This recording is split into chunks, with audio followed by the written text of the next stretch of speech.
One of the most commonly asked questions I get from new and upcoming tutors is, how do I start a session? It can be difficult to break the awkward silence with someone you haven't met before. While it's your job to be a tutor, it's important to remember that you also have to be a friendly human being. In this video, I'll go over some ways you can start the tutoring session and, in the end, explain why it's important to begin the session on the right foot.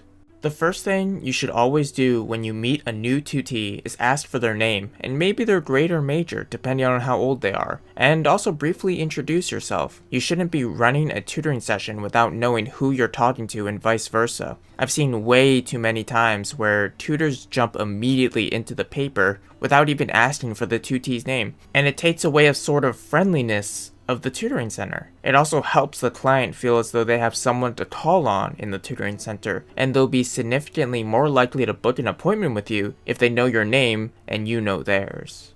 Considering that you'll probably be talking to students, ask them how their classes are going. Ask them how their day is so far. This not only helps start a conversation, but you can understand the attitude of your client coming in and prepare yourself accordingly. However, a word of warning: try not to drag out these formalities too long, as time is precious and limited in the tutoring session. You don't want to waste 15 minutes on introductions and suddenly find yourself out of time to finish whatever you're tutoring.